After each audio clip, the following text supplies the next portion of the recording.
चलिए शुरुआत करते हैं पहले सवाल से।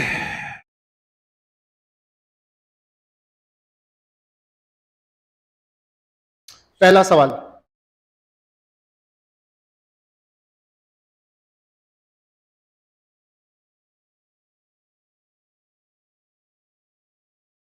बताओ बेटा इसका क्या होगा।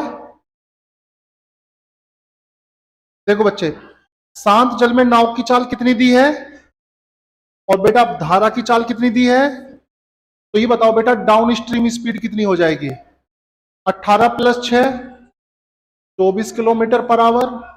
डाउन स्ट्रीम में बोट प्लस वाटर। और बंद कर दो यार इसे, बंद कर दो बेटा इसे, बंद करो इसे। अप स्ट्रीम, अप स्ट्रीम क्या हो जाएगी बेटा 18 माइनस 6 मतलब 12 kilometre per hour. Down stream का मतलब जब नाव धारा की दिशा में चल रही हो, और अप स्ट्रीम का मतलब जब धारा के विपरीत। तो धारा की दिशा में नाव की चाल जुड़ जाती है और अपोजिट में हट जाती है। और क्लियर हुआ भी सबको, सही है। चलिए, तो वो कह रहा है बेटा अप स्ट्रीम 90 किलोमीटर जाकर और डाउन स्ट्रीम में समान दूरी आने में कितना समय लगेगा। अब समय बेटा किस पर होता है डिपेंड, दूरी बटे चाल। तो बेटा 90 किलोमीटर जाएगा 12 की स्पीड से और फिर 90 किलोमीटर आएगा 24 की स्पीड से। तो जाने का समय और तो 24 एलसीएम ले लिया, बहुत ही बेसिक सवाल था। चाहते तो यहां भी काट लेते पर कोई दिक्कत नहीं है। ऊपर आ जाएगा 200, 12 दूनी 24, 180, 90, 270। अरे अब काट लोगे तो बेटा 6 से कितनी बार, 4 बार। और बेटा 6 चौक 24 और 6 पंजे 30। ये आ गया बेटा 45 बटे 4 किलोमीटर पर आवर। बहुत ही बेसिक सवाल था, कोई भी दिक्कत नहीं थी। बोलो हाँ है ना। अरे सही है, सही है भाई। चलिए आगे बढ़ते हैं।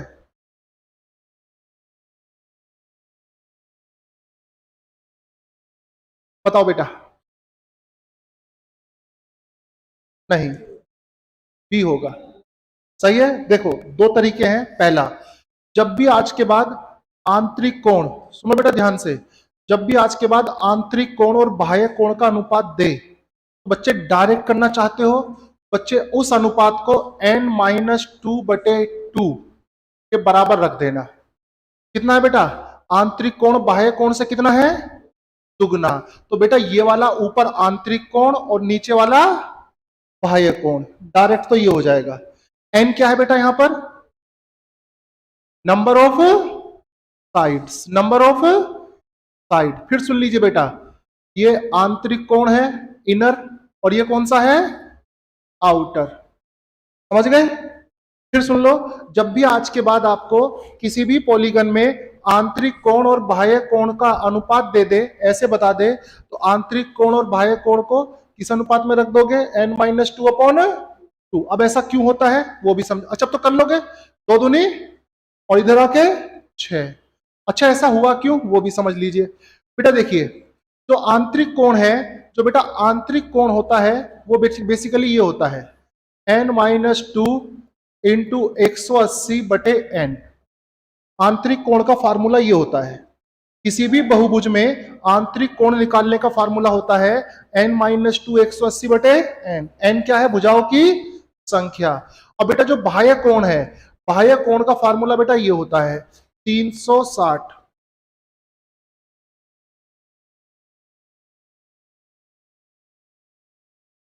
अरे भाई ये होता है बेटा 300/n। समझ में आ रहा है। तो ये बताओ बेटा, ये आंतरिक कोण का फार्मूला है और ये बाह्य कोण का। n क्या है यहां पर, नंबर ऑफ साइड। तो जब इन दोनों को हमेशा एक दूसरे से काटूंगा तो n से n कट जाएगा। और बेटा 180 से हमेशा क्या कटेगा, तो बच्चे हमेशा क्या आएगा बोलो, n-2/2। तो ये वाला आंतरिक कोण और ये वाला अनुपात में ऐसे हमेशा रखें, क्यों रखेंगे, समझ में आया। ये लॉजिक कहां से बना, समझ में आया। ठीक है आगे बढ़ते हैं। बताइए, ए नंबर आएगा बेटा, बहुत ही बेसिक सवाल था बेटा। सर्कल, सर्कल की रेडियस क्या मान ली बेटा मैंने, आर। अब बोलो सर्कल का जो परिमाप है, जो बेटा वृत्त का परिमाप है किसके बराबर है, अच्छा बराबर नहीं है, परिमाप और व्यास का अंतर क्या है, तो बेटा परिमाप क्या हुआ बेटा इसका 2 पाई आर, और बेटा व्यास क्या हुआ, अरे भाई 2r हुआ कि नहीं हुआ, और बेटा ये क्या किसके बराबर दे रहा है, x के बराबर दे रहा है, तो बेटा यहां से 2r कॉमन ले लिया, क्या बचा बराबर x, तो बेटा 2r बराबर किसके हुआ बोलो, तो यही वो आपसे पूछ रहा था। व्यास बताइए, व्यास का मतलब रेडियस पूछता तो 2 और आ जाता नीचे, और सही है, बहुत ही बेसिक है। बताइए कितना बेटा 1200। देखो बेटा क्या कह रहा है, 5 रुपए की चीज बेचकर कितने रुपए कमा रहा है, 5 रुपए की चीज बेची, सेलिंग प्राइस कितना बेटा, और कितने रुपए कमाया, तो बताओ खरीदी कितने की, इसका मतलब 4 की खरीदी, और बोलो भाई इसका मतलब 4 की खरीदी होगी। अगर मैं ये मार्कर 5 रुपए का बेचकर 1 रुपए कमा रहा हूं, इसका मतलब इस मार्कर में मेरी लागत 4 रुपए रही, बोलिए, तो बेटा मेरा जो प्रॉफिट है वो कितना है 1/4। तो वो कह रहा है बताओ अगर लागत 4800 रुपए की हो, लागत कितने रुपए की हो बेटा, तो प्रॉफिट जो भी लागत होगी उसका 1/4। क्लियर है, कुछ बच्चों ने अगर यहां पे 1/5 किया होगा, हालांकि ऑप्शन में है नहीं, वरना तुक्का लग जाता उनका भी, सही है भाई, और सही है, बताओ बेटा, बेटा कह रहा है 5 व्यक्तियों का औसत वजन, ये बताओ बेटा 5 व्यक्तियों का औसत वजन 5% कितना है 38, टोटल बताओ बेटा, 3 पंजे 15, 8 पंजे 40, 190 केजी।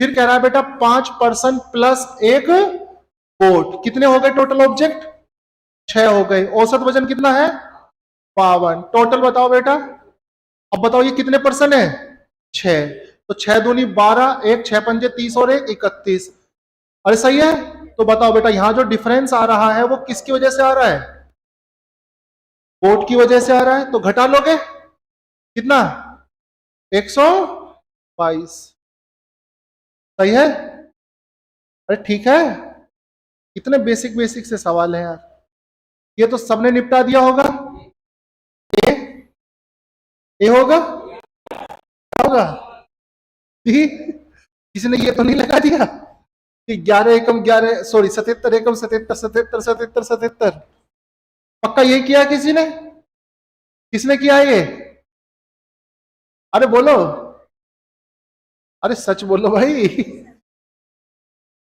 बेटा 77 एकम नहीं गया, फिर 77 एकम नहीं गया 0, फिर 77 एकम 77, फिर नहीं गया 0, सही है भाई, ये बस ऐसे ही था छोटा सा सवाल, कौन सा है ये फिर, हालांकि इसमें बहुत सारे बच्चों ने हो सकता, किसी ने तो खैर किया होगा जरूर, कारनामा किया है, नहीं किया, फिर तो किसी ने नहीं किया, आपने नहीं किया तो बोलो बेटा 343, 7 का क्यूब लगा दिया तुमने, अच्छा देखो बेटा ये कह रहा है x प्लस वाई बराबर है 7, अगर बेटा मैं दोनों तरफ क्यूब कर दूं, दोनों तरफ क्यूब कर दूं, तो A cube plus B cube plus 3ab, और क्या आएगा बेटा a प्लस बी बराबर किसके 300, भाई दोनों तरफ क्यूब कर दिया, और बेटा इसका वैल्यू दिया हुआ है कितना 7, तो बेटा जब यहां पे 7 रखोगे तो बेटा 7 या 21xy, यही पूछ रहा था, बहुत ही बेसिक सवाल था, क्लियर है भाई, बोलो, क्या आपके सीजीएल 2022 का सवाल है, मैं आपसे कह ही रहा हूं, मैं एडवांस के सारे क्वेश्चन अभी वही ले रहा हूं जो सीजीएल 2022 में आए हैं, अभी मैं वही ले रहा हूं, क्योंकि अभी सीएचएसएल होगा और एडवांस का पैटर्न यही फॉलो होने वाला है, क्या होगा कितना 23 आएगा, जहां तक मुझे लग रहा है 23 ही आएगा, 23 ही आ रहा है ना बच्चे सबका, अरे बोलो, चलो सही है, सही चल रहा है, देखो बेटा ध्यान से, ए बी और सी, बेटा ए कितने दिनों में काम कर रहा है 30 दिनों में बी, 45 दिनों में सी। बताओ काम बताओ जल्दी से फटाफट। 90 दिन, 90 यूनिट, सॉरी 3, 2 और 1। वो कह रहा है भाई ए काम को शुरुआत करें, ठीक है, बी और सी उसे कब मदद करें? बी और सी दोनों मिलकर, बी और सी दोनों मिलकर उसकी हर तीसरे दिन मदद करें। बी और सी मिलकर हर तीसरे दिन। तो ये बताओ काम कौन शुरू कर रहा है? तो पहले दिन कौन करेगा, दूसरे दिन, और तीसरे दिन ए प्लस बी प्लस, क्योंकि बेटा उसने बोला है बी और सी उसे हर तीसरे दिन मदद करेंगे और वो भी मिलकर। तो तीसरे दिन बी और सी मदद करने आएंगे, फिर कौन करेगा, फिर कौन करेगा, और फिर कौन करेगा? हर तीसरे दिन बी और सी मदद करते रहेंगे और यही चलता रहेगा कब तक? जब तक काम पूरा नहीं हो जाएगा। तो बेटा जब भी ऐसा सवाल आता है कि कोई चक्र बार बार घूम रहा हो तो क्लास में आपको समझाया जाता है आप एक चक्र को काउंट कर लीजिए, आप एक चक्र को काउंट कीजिए, मतलब जो चक्र बार बार घूमे। तो यही 3 दिन बार बार घूमते रहेंगे। तो बेटा ये बताओ इसमें दिन कितने लग गए? अरे इस चक्र में कितने दिन? पहला दिन, दूसरा दिन और बेटा पहले दिन काम कितना हुआ? अरे पहले दिन, दूसरे दिन 6 और तीसरे दिन 3, 2, 5 और 1 6। तो बेटा टोटल काम 12 यूनिट हुआ है 3 दिन में। सही है भाई? करना कितना है? 90। तो 12 के मल्टीपल पे 12 सत्ते 84। तो बेटा यहां भी कितने गुना? 7 गुना।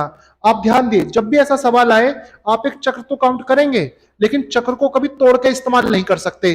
3 दिन में 12 यूनिट काम हो रहा है, इसका बिल्कुल भी ये मतलब नहीं है कि एक दिन में 4 हो रहा है। जब भी इस्तेमाल होगा पूरा चक्र इस्तेमाल होगा।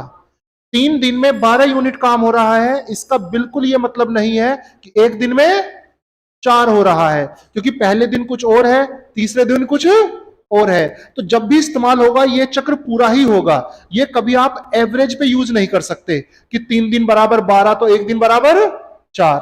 और समझ में आया भाई? और क्लियर है? तो बेटा 3 दिन में 12 यूनिट काम हुआ, अगले 3 दिन में फिर 12 होगा। तो बेटा 90 करना है तो 12 के मल्टीपल पे कहां तक जा सकता हूं? तो 7 गुना। तो यहां भी 7 गुना, कितने दिन हो चुके हैं? 21। क्या लेकिन काम पूरा हुआ? बोलो भाई। अच्छा बताओ तो अब नंबर किसका आएगा? ए का। ए कितना करेगा? 3। एक दिन जुड़ जाएगा, कितना हो चुका है काम? फिर नंबर किसका आएगा? फिर एक दिन जुड़ जाएगा, काम पूरा हो चुका है क्या? और दिन भी गिन लो फिर। बताओ बेटा क्या पूछना है? यहां से, यहां से सवाल पढ़ लेंगे तो सवाल में लिख रहा है ए काम शुरुआत करता है। ए क्या करता है बेटा? काम को शुरुआत करता है और बी और सी दोनों मिलकर हर तीसरे दिन उसकी सहायता करते हैं। तीसरे दिन मतलब पहले दिन सिर्फ ए ने किया, दूसरे दिन सिर्फ, तीसरे दिन बी और सी ने उसे हेल्प किया। तो तीसरे दिन किसने काम किया? तीनों मिला के। फिर ठीक है, तो ये बताओ ये जो चक्र घूम रहा है ये कितने दिन पे रिपीट हो रहा है? तो 3 दिन पे चक्र घूम रहा है, तो 3-3 दिन का चक्र घूम रहा है। तो जब भी ऐसा क्वेश्चन आए आप एक कंप्लीट चक्र को ले लीजिए। चक्र का मतलब जो साइकिल बार बार घूमे। तो 3 दिन में कितना काम हुआ? 12। क्यों हुआ 12? ए ने कितना किया? ए ने कितना किया? और फिर एबीसी ने कितना किया? 6। तो 3 3 6 6 12, तो 12 यूनिट काम हुआ। यहां पे पहली समझने वाली बात यह है कि 3 दिन में 12 यूनिट काम हो रहा है। अब बच्चा यहां पे क्या कंफ्यूज होता है, 3 दिन में 12 हो रहा है तो एक दिन में 4, जबकि ये गलत है। 3 दिन में 12 हो रहा है इसका मतलब ये नहीं है कि एक दिन में 4 हो रहा है। क्यों? पहले दिन कुछ और है, दूसरे दिन कुछ और है, तीसरे दिन कुछ और है। तो आप चक्र को कभी भी तोड़कर एवरेज पे यूज नहीं कर सकते, चक्र को हमेशा पूरा ही घुमाना पड़ेगा। तो बताओ 90 पे जाना है तो 12 के मल्टीपल पे 90 के नजदीक कहां पहुंच सकता हूं? 84। कितने गुना? 7 गुना। तो यहां भी कितने गुना? 3 दिन में 12 तो 21 दिन में 84। लेकिन क्या काम पूरा हुआ? चलिए तो ये बताओ जब चक्र खत्म होगा तो इंडिविजुअल में पहले नंबर किसका आएगा? फिर ए। तो बेटा ए कितना करेगा? 3। और ए का एक दिन ऐड होगा, फिर दोबारा ए का नंबर आएगा, फिर एक ऐड होगा। तो टोटल काम 84, 3 87 और 3 हो गया पूरा दिन, टोटल 23। क्लियर है भाई? बताओ बेटा इसका आंसर है बेटा बी नंबर। Very good. ये पढ़ाया हुआ है आपको सबको? बोलो भाई, बोलो बेटा पढ़ाया हुआ है। तो बेटा जब भी नोट कर लेना, मैं फिर बता देता हूं, जब भी बेटा ऐसा सवाल आपके सामने आए, x plus coefficient y under root x plus coefficient y under root x plus coefficient y under root x plus coefficient y। और बेटा जब देखो बेटा यही सवाल है, x की जगह क्या है? अरे 10 और y की जगह, अच्छा ये सवाल प्लस पे है और ये सवाल किस पे हो सकता है? माइनस पे भी हो सकता है। तो बेटा जब भी ऐसा सवाल आपके सामने आए तो मैं आज आपको बता रहा हूं, हालांकि बैच में तो ये चीजें मैं पढ़ा चुका हूं, टाइप नंबर 3 में है, बहुत अच्छे से तुमने पढ़ा होगा, ठीक है। फिर भी बेटा आज के बाद आए तो डायरेक्ट आंसर दे देना, 4x plus y square plus minus y upon 2। इस पैटर्न पर आंसर देना है, समझ रहे? x क्या है? वो जो वर्गमूल के साथ है, y क्या है? जो बाहर कोफिशिएंट है। तो बेटा अगर मैं इसका आंसर दूं 4x, 4x का मतलब 40 प्लस वाई स्क्वायर कितना 4 प्लस, अच्छा प्लस में है तो प्लस वाई में है तो माइनस वाई, बेटा कितना 2 अपॉन कितना 44, 44 11 चौक 44, 2 बाहर आ जाएगा, अंदर कितना बचेगा बेटा 11 प्लस, और बेटा 2 कॉमन लेके कट जाएगा, अरे बोलो आंसर रूट 11 प्लस 1। अरे कर लोगे? तो इसे as a special case note कर लेना, जो बच्चे बैच में नहीं पढ़े हैं। हालांकि अगर आपने घातांक करनी बैच में पढ़ा है सही से तो ये सब आपको पढ़ाया जाता है, ये कोई बहुत विशेष बात नहीं है। बोलो बेटा इसका आंसर 18 आएगा। Very good. 200 मीटर लंबी एक रेलगाड़ी है और किसको पार कर रही है? पोल को पार कर रही है, और कितने सेकंड में पार कर रही है? और बोलो भाई 40 सेकंड में पार कर रही है। पहली बात, जब रेलगाड़ी किसी पोल को पार करेगी तो अपनी ही लंबाई के बराबर दूरी चलेगी, पढ़ा होगा आपने। तो ये बताओ जब रेलगाड़ी ने इस पोल को पार किया तो कितनी दूरी चली और कितने सेकंड में? तो बेटा स्पीड बराबर होता है डिस्टेंस अपॉन टाइम। लेकिन ये जो बेटा स्पीड आएगी ये किस में आएगी? 5 मीटर पर सेकंड। और बेटा मीटर पर सेकंड को अगर किलोमीटर पर आवर में बदलना है तो आपने पढ़ा होगा 18 बटे आंसर 18 किलोमीटर पर आवर। कोई दिक्कत है क्या? सही है, बहुत ही बेसिक पेपर है आज का। बताइए, बहुत बढ़िया से निपटाया होगा, पढ़ाया है बैच में। देखो यही फायदा है टेस्ट देने का, कि जो जो चैप्टर आप पढ़ते रहोगे उनके सवाल आपके रिवाइज, और जैसे अभी देखो घातांक करने का रिवीजन हुआ, ये अब इंडिसेस का हो रहा है, परसेंटेज का, मतलब जो जो चैप्टर आपके क्लास में होते चले जाएंगे उनका रिवीजन होता रहेगा। अब जैसे बेटा रेट क्या है बोलो, और बोलो भाई रेट क्या है? और बेटा क्या दिया है? चक्रवृद्धि ब्याज और साधारण ब्याज का अंतर। सही है बेटा, कितने वर्षों में? तो बेटा मैंने आपको कल ही पढ़ाया था, रेट अगर बेटा 12% वार्षिक है, कल ही पढ़ाया था ना ये। रेट अगर 12% वार्षिक है तो डायरेक्ट बताओ बेटा डिफरेंस कितना आएगा? 1 पॉइंट। अरे बेटा डिफरेंस है तो डायरेक्ट डिफरेंस देखो, मैंने तो तीनों चीजें अलग अलग सिखाई है, सिंपल कंपाउंड डिफरेंस सब अलग अलग करना सिखाया है। तो बेटा 1.44% डिफरेंस होगा। और बेटा वो किसके बराबर दिया है? 43.20। प्रिंसिपल पूछ रहा है बेटा किसके बराबर? तो 43.20 गुणा 100 बटे 1.44। बेटा इससे कट गया, और इससे कितनी बार? 30 बार। 144 गुणा 3 432, 30 बार। आंसर 3000। तो यार ये 10-10 सेकंड के सवाल हैं, अगर आप सही से चैप्टर का, बोलो बेटा जिसको कुछ समझ में नहीं आया होगा उसने जीरो तुक्का मार दिया होगा कि कुछ नहीं है तो जीरो हो। ये धारणा बनती है, ये धारणा बन जाती है, और ये गलत भी नहीं है। मैं इसे 100% गलत भी नहीं कहता हूं कि एलजेब्रा ट्रिग्नोमेट्री में खास तौर से जो सवाल समझ में ना आए और ऑप्शन में 0 या 1 है तो पहली प्रायोरिटी 0 और 1 को दी जाती है। समझ में आ रहा है? चलो मैं बता देता हूं हुआ क्या है। बेटा एक फार्मूला पढ़ते हैं हम एलजेब्रा में। एलजेब्रा बेटा ये होता है कि अगर बेटा a प्लस बी प्लस सी बराबर क्या हो? 0। हालांकि पहले भी इसका जिक्र हुआ है। Then a cube plus B cube plus C cube बराबर किसके होता है बेटा? 3ab सी के होता है। और बोलो भाई, या इसे बेटा मैं ऐसे लिख सकता हूं A cube plus B cube plus C cube minus 3abc बराबर क्या होता है? 0 होता है। अरे समझ में आ रहा है? अरे बोलो। चलिए अब आपके बेटा सवाल पे आता हूं। अब देखना बेटा, अब आपके में आता हूं सवाल पे। ये तो मैंने आपको बताई प्रॉपर्टी, लेकिन अभी आपको पता चलेगा कि इस प्रॉपर्टी से सवाल कैसे कनेक्ट हो रहा है। चलिए बेटा, पहले क्या लिखा है जरा बताना। 111 का क्यूब प्लस 0.222 का क्यूब प्लस, अच्छा देखो माइनस, क्या है बेटा? माइनस। अरे सही है क्या बेटा? मैं इसे ऐसा लिख सकता हूं, प्लस माइनस 0.333 का क्यूब, क्योंकि बेटा माइनस का क्यूब माइनस ही होता है। और सही है? अरे बोलो हाँ है ना? अच्छा माइनस। अब देखना बेटा, यहां से चक्कर शुरू होएगा। यहां तो खैर प्लस है, चलो पहले प्लस ही लिख लो, मैं आपको समझाने के लिए लिख रहा हूं। देखना बेटा क्या लिख रहा है, 0.33 का स्क्वायर, तो 0.333 इंटू 0.333 और इंटू 0.222। अरे भैया यही है? अरे बोलो सही है? अब ध्यान से देखना भाई, इसका वैल्यू आपसे पूछ रहा है, मैं आपको सिर्फ समझाने के लिए इसे सजा रहा हूं। हालांकि होशियार बच्चे यहां पे पकड़ लेते हैं बात, लेकिन मुझे लिख के दिखाना पड़ रहा है क्योंकि मैं आपको समझाना है। अब देखना बेटा, 0.333 का क्यूब, सॉरी माइनस भी तो है, माइनस 0.333 का क्यूब। अब ध्यान से देखना बच्चे, ध्यान से, माइनस, देखना बेटा मैंने माइनस लिया है, सही है? अब बोलो बेटा माइनस क्यों लिया वो तो मैं समझा दूंगा। ये तो मैंने लिखा सवाल, ये तो मैंने क्या लिखा ऊपर? सवाल। अब आना इधर, क्या मैं इसे 0.33 को ऐसा लिख सकता हूं, 3 गुणा 0.111? अरे ये हो चुका है।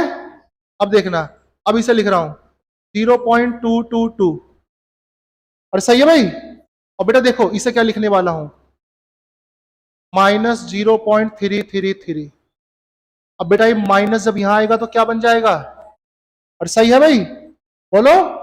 अब जरा बेटा मुझे बताना, ए का वैल्यू अगर यहां पे मैं कंपेयर करूं तो बेटा ए का वैल्यू कितना बन पा रहा है? और सही है? बी का वैल्यू कितना है बेटा? और ये बताओ बेटा सी का वैल्यू क्या है? माइनस 0 पॉइंट, तो बेटा बताओ इन तीनों को जोड़ के 0 आ रहा है क्या? तो बेटा यही रूल बन गया, अगर a plus b plus c, बेटा अगर a plus b plus c का मान क्या हो, तो बेटा a cube plus B cube plus C cube minus 3ab, देखो बेटा c ये रहा, c ये रहा, इसका मान क्या होगा? अरे क्लियर हुआ? अरे समझ गए सब? बहुत ही बेसिक सवाल है, आपके 2017 के मेंस में आया, ये अलग चीज है। देखो मेंस में भी कभी कभी बहुत आसान सवाल आते हैं। बोलो बेटा 10,000। अब बोलो बेटा कितने वर्ष हैं और रेट कितनी है और ब्याज कौन सा है? सिखाया था कल, डायरेक्ट बोलो कितना होगा? 32 पॉइंट, सिखा चुका हूं ये कि बेटा अगर रेट 15% हो तो बिना पेन के, बिना पेन उठाए पता है, आप पता होगा आपको कि कंपाउंड कितना है, सिंपल कितना है और डिफरेंस कितना है। और ये चीज मैंने आपको बिना पेन के करनी सिखाई है। और समझ गए भाई? तो 32.25 बराबर किसके बेटा? 3225। अब देखो बेटा यहां से पॉइंट हटेगा और यहां पे क्या लगेगा? 100। तो बेटा प्रिंसिपल बताना है कितना परसेंट? अरे सही है? तो बेटा 3225 गुणा 100 बटे, अरे बोलो यार, अच्छा एक बार 100 गुणा होगा, ये तो ये वाला आ गया, अब नीचे 3200, आंसर कर लोगे भाई? ये सब आप पढ़ चुके हैं क्लास में, बताइए क्या तुक्का मार दिया? 18 का दुगना यही है एक ऑप्शन, ये तुक्का मार दिया? बताओ। देखो बेटा प्रॉपर्टी होती है मिड पॉइंट की, प्रॉपर्टी क्या होती है वो समझ लीजिए। जैसे बेटा त्रिभुज एबीसी है और बीसी का मध्य बिंदु क्या दे रहा है? एम। बीसी का मध्य बिंदु क्या दे रहा है बेटा? एम। एम क्या है इसका? मिड पॉइंट है। तो बच्चे देखिए, जब आप ए एम को मिलाएंगे तो ए बी एम, जब आप ए एम को मिलाएंगे तो ये जो ए एम है, ध्यान रखना बेटा, ये जो ए एम है ये कहलाएगी बेटा इसकी माध्यिका। क्या कहलाएगी बेटा? माध्यिका। हिंदी में बोलेंगे बेटा मीडियन। क्या कहलाएगी ये? और प्रॉपर्टी होती है कि माध्यिका त्रिभुज के क्षेत्रफल को दो बराबर भागों में बांटती है। माध्यिका त्रिभुज के क्षेत्रफल को दो बराबर भागों में बांटती है। तो इस रेखा ने इस त्रिभुज को दो बराबर भागों में बांट दिया होगा। अब उसने दिया है बेटा A B M, A B M कितना भाई, तो बेटा ये भी कितना, तो पूरा कितना 36। समझ में आ रहा है?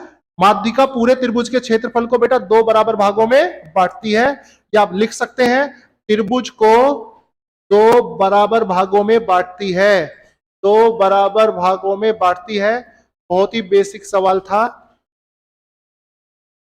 अगले किसी पेपर में इसमें मैं बहुत अच्छा सवाल डालूंगा इसी प्रॉपर्टी पे। हो सकता है कल के पेपर में ही, हो सकता है परसों के पेपर में ही। इसी प्रॉपर्टी पे माध्यिका त्रिभुज को दो बराबर भागों में बांटती है।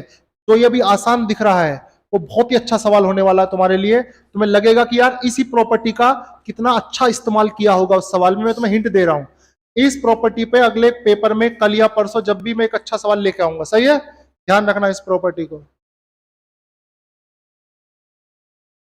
बोलो बेटा कितना, 17/24। बहुत ही बढ़िया, तुम सब होशियार हो। तुम्हारे आंसर तो ऐसे ही आ रहे हैं सब। ए 24 घंटे में भर रहा है, बी कितने घंटे में भर रहा है, और सी 15 घंटे में क्या कर रहा है। अब देखो बेटा ये भरने वाला पाइप है, ये भरने वाला पाइप और ये खाली करने वाला पाइप है। टंकी की क्षमता बताओ यार। चलिए 120 यूनिट मैंने मान लिया। 24 पंजे 15 अट्ठे, और सही है, और 15 अट्ठे, और बेटा ये पॉजिटिव है और ये क्या है, ये निकाल। मैंने पिछली भी किसी क्लास में बताया था क्षमता कभी नेगेटिव नहीं हो सकती। प्लस माइनस सिर्फ मुझे यहां पर बताता है डायरेक्शन, कि भरने की दिशा में क्षमता लगी हुई है या खाली करने की दिशा में। वो कह रहा है तीनों को एक साथ खोल दिया तो 5 घंटे में कितना भाग भर जाएगा। ये बताओ जब तीनों एक साथ खुलेंगे तो मेरे पास जो रिजल्ट एफिशिएंसी बचेगी 15 और 5, 15 और 5 20 में से 8 गया, अरे 12, 8 गया ना, अरे 12 ही तो हुआ नालायक को। अच्छा 12 है क्या, 24 किसने लिखवा दिया यार, बता दो यार। ये 12 है तो फिर ये, हाँ बेटा बोलो, सही है। हमने आंकड़ा गलत ले लिया ना, और सही है भाई। तो बताओ बेटा अब हमारे पास रिजल्ट एफिशिएंसी, बोलो बेटा 25 में से 8 गया 17। तो बेटा मेरे पास भरने की दिशा में एफिशिएंसी बची कितनी 17, कह रहा 5 घंटे में। तो बेटा 5 घंटे में बेटा कितना भर जाएगा 85। 85 कितने में से 120 में से, 5 से 17 और 5 से कितना, तो इतना भाग भर जाएगा। तो 5 घंटे में ये भर जाएगा 17/24। और क्लियर है भाई।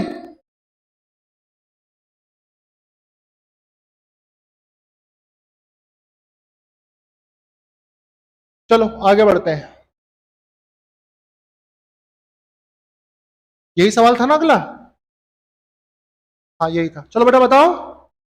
देखो बेटा बस यहां पे बच्चे से एक गलती हो सकती है, क्या, डेसीमीटर, यहां पे क्या है मीटर। सही है। सबसे पहली बात बेटा 1 डेसीमीटर बराबर होता है 10 सेंटीमीटर। 1 डेसीमीटर बराबर किसके होता है 10 सेंटीमीटर। सही है, बस ये यूनिट। और बेटा 1 मीटर बराबर होता है 100 सेंटीमीटर। अगर किसी बच्चे को नापने की ये इकाइयां पता है तो उसके लिए फिर बहुत आसान है। ये बताओ बेटा वो किसको कितना एरिया घेरना चाहता है फर्श से, 8 मीटर, मतलब 800 गुणा 600। मैंने पूरा सेंटीमीटर बना लिया। भाई यहाँ पे डेसीमीटर है, यहाँ पे मीटर है, तो यूनिट सेम करना पड़ेगा। तो मैंने दोनों को किसमें चेंज कर दिया, सेंटीमीटर में। अरे सही है भाई। अच्छा जो टाइल्स लगेंगी वो बेटा कितने मीटर की है, 40 गुणा 40। तो बच्चे टोटल क्षेत्रफल जो आपको घेरना है टाइल्स के द्वारा वो ये है, और एक टाइल जो क्षेत्रफल घेरेगी वो ये है। अरे समझ में आ रहा है, कुल क्षेत्रफल बटे एक टाइल्स का क्षेत्रफल। सही है, टाइल्स की संख्या आ जाएगी, ये बेटा कट गया, ये दोनों इससे कट गए, और 4 चौक 16, 16 पंजे 80, 5 छंग 30, जीरो कितना बच्चे 300। सही है, ये बस आपको ये पता होना चाहिए। क्या डी आएगा बेटा? देखो बच्चे, वो कह रहा है दो बीज गणितीय व्यंजक एक्स और वाई का में से ले से क्या है, ए और, आपने एक फार्मूला पढ़ा होगा, दो संख्याओं का गुणनफल बराबर होता है उनके में से गुणा ले से। तो बेटा दो संख्या कौन सी दी है उसने, एक्स वाई, और बेटा में से ले से कितना दिया है, तो बेटा ये बराबर होगा। और सही है भाई, तो उसके पहली लाइन से तो मुझे ये पता चला कि अगर x और y का में से ले से ये है तो x इंटू वाई बराबर a इंटू बी, कोई दिक्कत? अच्छा, फिर उसने मुझे एक चीज और दी है कि a प्लस बी बराबर किसके दिया बेटा, x प्लस, एक चीज उसने मुझे ये भी दी है, पूछ क्या रहा है, a प्लस बी का क्यूब पूछ रहा है। तो देखिए बेटा, इस वाली इक्वेशन में दोनों तरफ होल क्यूब कर दिया, a प्लस बी का होल क्यूब बराबर किसके होगा, भाई जब उसने मुझे ये दिया है तो होल क्यूब बराबर होंगे। तो देखो बेटा, A cube plus B cube plus 3 A plus B बराबर एक्स क्यूब प्लस, बस इसी फार्मूले पे सवाल खत्म हो जाना चाहिए था।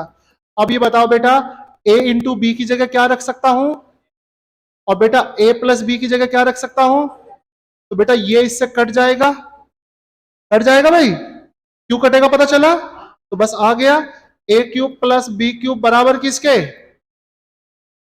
एक्स क्यूब प्लस, समझ गए भाई? आओ बेटा इस पर आओ, कितना, ये सवाल तो तुम्हारे लिए, अच्छा ये तो मैंने कई बार बताया है, किसी वस्तु पर क्या दी हुई है, छूट, और क्या दिया हुआ है, तो ये लॉजिक मैंने बहुत बार बताया है, और मैंने इस बहुत बार इस पे सवाल आता है, ये बहुत ज्यादा रिपीट होने वाला कॉन्सेप्ट है प्रॉफिट एंड लॉस का। क्या बताया था, जब भी किसी वस्तु पर छूट और लाभ पता हो तो बेटा आप डायरेक्ट क्या निकाल सकते हैं, सीपी और एमआरपी का रेशो। क्या सिखा रखा है बेटा, 100 minus discount percent upon 100 plus, ये बात मैं आपसे पहले भी 4 बार बता चुका हूं टेस्टों में, ये सवाल आता है बहुत ज्यादा और टेस्ट में भी आता रहेगा। तो बेटा बताओ, अगर इसका इस्तेमाल करूं तो सीपी बटे एमआरपी, 100 माइनस डिस्काउंट, डिस्काउंट कितना है 8, बाढ़ में हो गया, 100 प्लस प्रॉफिट कितना हो गया बेटा 115, अंकित मूल्य कितना दिया है, अरे बोलो भाई, तो मतलब 115 का वैल्यू कितना दिया है बेटा, 250 रुपए दिया है। अब देखो वैसे तो मुझे दिखाई दे रहा है साफ साफ, 23 चौका 92, 23 पंजे 115, और सही है, मैं चाहूं तो यहां पे छोटा कर लूंगा कि 23 चौका 92, 23 पंजे 115, मान लो नहीं ध्यान दिया मैंने या आपका ध्यान नहीं गया इस बात पे, तो 115 यूनिट का वैल्यू पता है और 92 यूनिट का वैल्यू निकालना है, तो बेटा 250 गुणा 92 बटे और 115, अरे समझ बोलो, तो बेटा 23 चौका 92, 23 पंजे 115 और 5 से कितना, कितना है बोलो 200।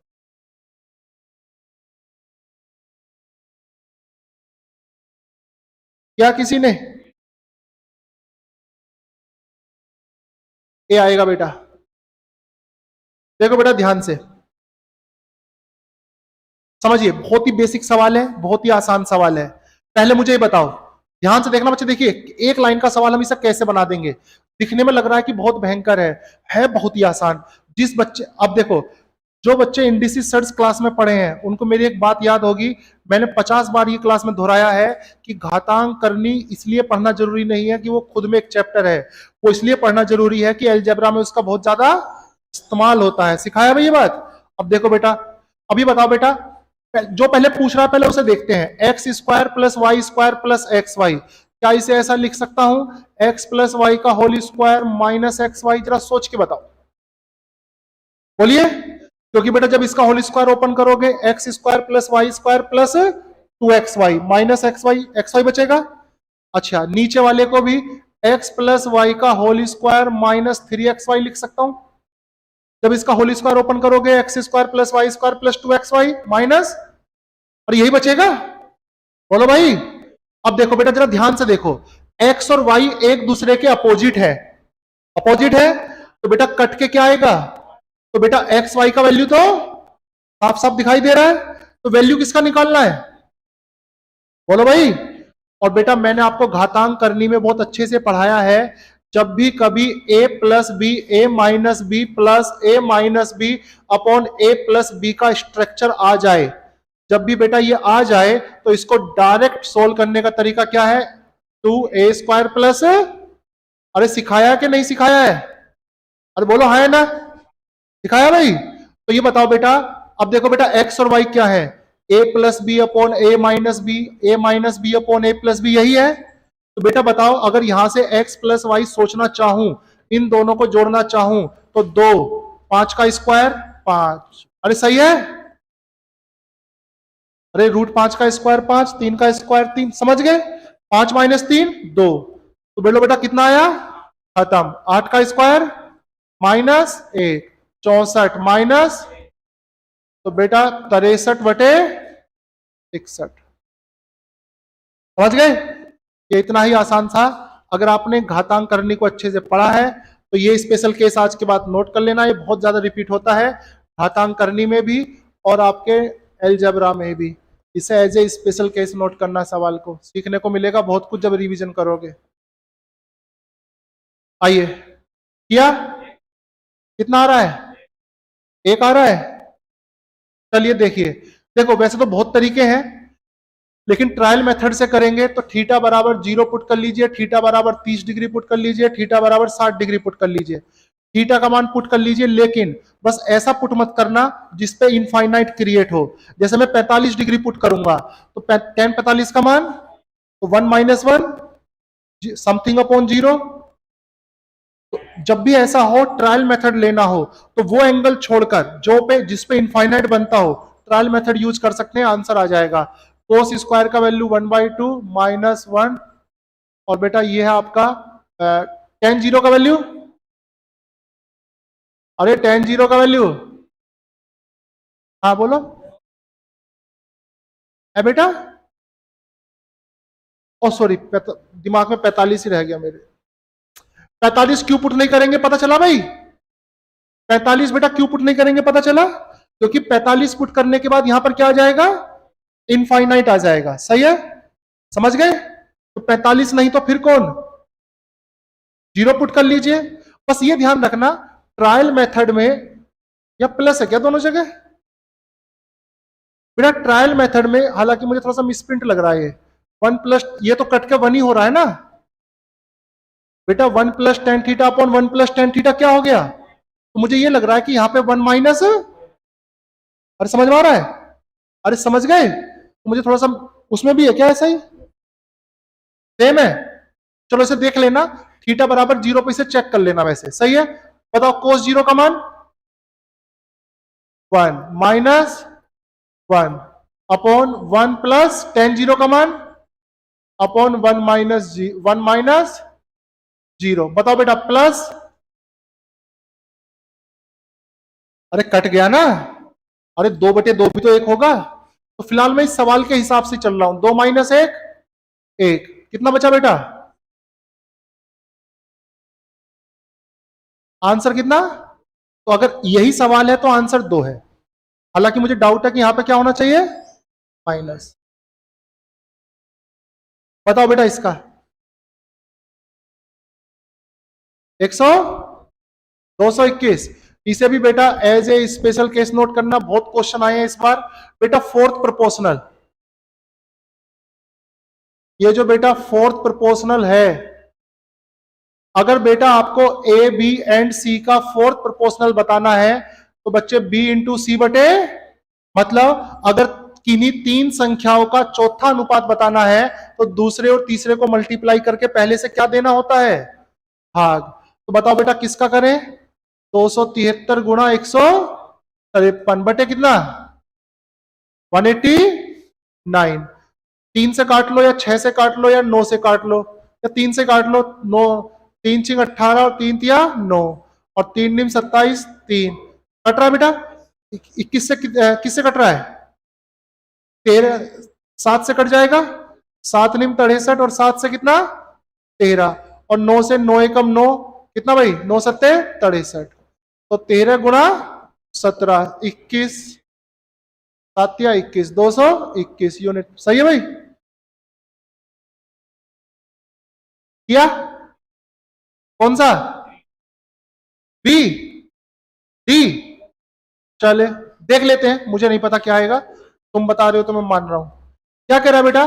देश के 2014 और 16, 2014, 16 और 17, 2014, 16 और 17 में क्या ढूंढना है? आयात। अब देखो बेटा, आयात मतलब इंपोर्ट, ये वाला जो कम डार्क है, तो भैया कितना है? 410। कितना है? कितना है? 400। अच्छा, इसका अनुपात बताना है। किसके साथ बताना भैया? 2015 और 16 के निर्यात। 2015 और 16, 16 ही है ना? अच्छा, 15 का निर्यात कितना भाई? और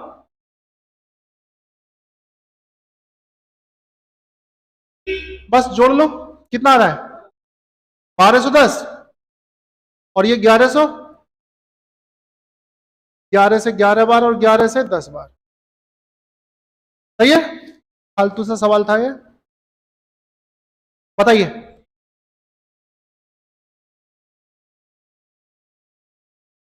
ए कितनों का आ रहा है? ए कितनों का आ रहा है? और बी कितनों का आ रहा है? और सी? सब है। और डी भी आ रहा है किसी का? देखिए बच्चे, त्रिभुज की जो एग्जिस्ट प्रॉपर्टी होती है, त्रिभुज की जो एग्जिस्ट प्रॉपर्टी होती है, त्रिभुज की एग्जिस्ट प्रॉपर्टी ये कहती है, जैसे मान लो किसी त्रिभुज की तीनों भुजाएं अलग अलग हैं। भाई देखो, या तो किसी त्रिभुज की तीनों भुजाएं समान है, अब बात अलग हो गई। अगर बेटा किसी त्रिभुज की तीनों भुजाएं अलग अलग है, मान लो एक एक्स है, एक वाई है और एक जेड है, मान लो सबसे बड़ी एक्स, उससे बड़ी वाई और उससे छोटी जेड, बेटा प्रॉपर्टी ये कहती है त्रिभुज की किन्हीं भी दो भुजाओं का योग हमेशा तीसरी से क्या होना चाहिए? बड़ा होना चाहिए, तभी त्रिभुज बनेगा, अदरवाइज त्रिभुज एग्जिस्ट नहीं करेगा। फिर सुन लो बेटा, त्रिभुज की जो एग्जिस्ट प्रॉपर्टी है, मतलब त्रिभुज बन भी सकता है कि नहीं बन सकता है, उसका सिंपल सा चेकिंग ये कर सकते हो, त्रिभुज की किन्हीं भी दो भुजाओं का योग हमेशा तीसरी भुजा से क्या होना चाहिए? बड़ा। अगर यह सिद्धांत वहां पर है तो त्रिभुज एग्जिस्ट करेगा, अगर यह सिद्धांत वहां पर नहीं है तो त्रिभुज एग्जिस्ट नहीं करेगा। मतलब किन्हीं भी दो भुजाओं का योग तीसरी से बड़ा रखना ही पड़ेगा। अब जैसे बेटा ये सवाल है 6 और 5, अरे बड़ा है 7 से, 7 और 6 बड़ा है, यहां पर आओ 8 और 5 बड़ा है क्या 15 से? ये इससे त्रिभुज नहीं बन सकता। कैसे? अच्छा देखो क्यों नहीं बन सकता, लॉजिक। मान लो बेटा मैंने आधार को क्या मान लिया? अरे 15, यहां तक कितनी? 15। अब दूसरी भुजा कितनी बनी? 8। 8 वाली भुजा को यहां पर जोड़ दो, भाई त्रिभुज तो तभी बनेगा ना जब तीनों कोने मिलेंगे तीन भुजाओं के। अच्छा, 8 वाली को यहां पे जोड़ दो और 5 वाली को यहां पर जोड़ दो। अब अगर मैं इसको इसके ऊपर भी लिटा दूं तो ये 8 और ये 5 क्या आपस में जुड़ पाई? अरे बोलो। और जितना ऊपर उठेंगी उतनी और दूरी बढ़ती चली जाएगी। और क्लियर है? इसलिए प्रॉपर्टी एग्जिस्ट करती है। बताइए। 150। मुझे लग रहा है सबके 25 सही है। आज के पेपर की तुमने दुर्गति कर दी है। दो संख्याएं किसी तीसरी संख्या से कितने परसेंट कम है? 90 और, तो तीसरी संख्या को क्या मान लो? तो बेटा 90 कम है मतलब 75 कम है मतलब, तो कह रहा है बताओ पहली संख्या में कितने प्रतिशत की वृद्धि की जानी चाहिए ताकि दूसरी संख्या के बराबर हो? बोलो बेटा कितनी वृद्धि होनी चाहिए? 15। किस पर? 10 पर। कितने परसेंट? 150% बढ़ाना पड़ेगा। अरे सही है, बोलो भाई। ये तो परसेंटेज में आपने खूब पढ़ा है। चलिए आज का आखिरी सवाल बताओ बेटा कितना है? ए, ए ही आएगा। बेटा क्या कह रहा है? किसी वृत्ताकार घेरे के चारों चक्कर और चक्कर लगाने में ए, बी और सी को कितना समय लगता है? 252 सेकंड। और बेटा बी को 308 सेकंड। और बेटा सी को 198 सेकंड। इतना समय लग रहा है एक चक्कर लगाने में। तो वो कह रहा है बताओ प्रारंभिक बिंदु पर कब मिलेंगे। एलसीएम एचसीएफ अगर आपने पढ़ा है तो आपको बहुत अच्छे से सिखाया होगा कि भैया क्या निकालना होता है, एलसीएम निकालना होता है। क्यों निकालना होता है, वहां पर लॉजिक समझाते हैं कि एलसीएम पे क्यों आएगा। मैं आपको थोड़ा सा हिंट दे देता हूं, ये एक चक्कर 252 सेकंड में लगा रहा है, इसका मतलब जहां से दौड़ना शुरू करेगा उस पॉइंट को 252 के मल्टीपल पे रिपीट करेगा। तो जैसे मान लो मैं किसी गोले का एक चक्कर 252 सेकंड में लगाता हूं, तो मैंने यहां से दौड़ना शुरू किया तो 252 सेकंड बाद मैं यहीं आ जाऊंगा, फिर 252 सेकंड बाद मैं यहीं आ जाऊंगा, फिर 252 सेकंड के बाद मैं यहीं आ जाऊंगा। तो बताओ प्रारंभिक बिंदु को मैं किसके मल्टीपल पे टच कर रहा हूं, 252 के। ये किसके मल्टीपल पे टच कर रहा है और ये किसके, और वो कह रहा है बताओ तीनों एक साथ कब मिलेंगे प्रारंभिक बिंदु पे। तो भैया एक ऐसी संख्या जो तीनों का मल्टीपल हो, और वो क्या होगा इनका एलसीएम। और सही है, एलसीएम निकाल लिया, कितना है बताओ। अरे निकाला है किसी ने, कितना, मुझसे निकलवाओगे क्या। अरे बेटा एलसीएम कितना आया, तो आंसर किसने बताया 46 मिनट। तो एलसीएम बताओ ना, एलसीएम तो निकाला होगा ना, मोबाइल से कर लेते हो क्या। इसका मतलब बेटा तुम मोबाइल का यूज कर रहे हो, तो एलसीएम बताओ। 2772 आ रहा है, चलिए 2772। मैं गारंटी नहीं ले रहा हूं भाई ये सही है गलत है, सही है 2772, चलो ठीक है। लेकिन ये बेटा किस में आएगा आंसर, और एलसीएम निकालना तो आता है सबको, बस ठीक है। लेकिन बेटा मिनट में बताना है, तो बेटा 2772 को किससे भाग दे देंगे, 60 से, मिनट आ जाएगा। 6 चौक 24, 240, कितना बचा, अरे 37 बचा, 6 छिन 36, कितना बचा 12, तो 46 मिनट 12 सेकंड आंसर। तो बच्चे ये था आज का टेस्ट डिस्कशन, हर सवाल को डिटेल में बताया। आज के टेस्ट में आप क्या क्या ले सकते हैं, जो आज के टेस्ट के जैसे बेटा एक ये वाला स्पेशल केस आप यूज कर सकते हैं, अरे समझ गए, अरे बोलो हाँ है ना। और बेटा एक ये सवाल बढ़िया था, एक खास तौर से ये वाला आज आप स्पेशल केस यूज कर सकते हैं, एक बेटा ये वाला स्पेशल केस आप यूज कर सकते हैं, एक ये वाला स्पेशल केस आप यूज कर सकते हैं। और तो खैर ये तो बहुत बार बता चुका हूं, एक ये स्पेशल केस हो सकता है, एक बेटा ये वाला स्पेशल केस हो सकता है, जब आप घर जाके एक ये वाला स्पेशल केस हो सकता है। मतलब स्पेशल केस से मेरा मतलब होता है वो सवाल जो किसी पर्टिकुलर प्रॉपर्टी से जुड़े हुए हों, जो किसी पर्टिकुलर प्रॉपर्टी पे डिपेंड करते हो। अब जैसे ये है पर्टिकुलर प्रॉपर्टी पे डिपेंड करता है सवाल। अब जैसे बेटा ये है, इसके बाद तो बच्चे लगभग आज के टेस्ट में 7-8 स्पेशल केस हैं, जैसे कि ये वाला है, और समझ में आ रहा भाई। तो बेटा मैं आपको सलाह दे रहा हूं, जब भी आप टेस्ट दे रहे हैं उसका फायदा आप तभी उठा सकते हैं जब हर टेस्ट के लिए आप आधा घंटा घर जाके दें।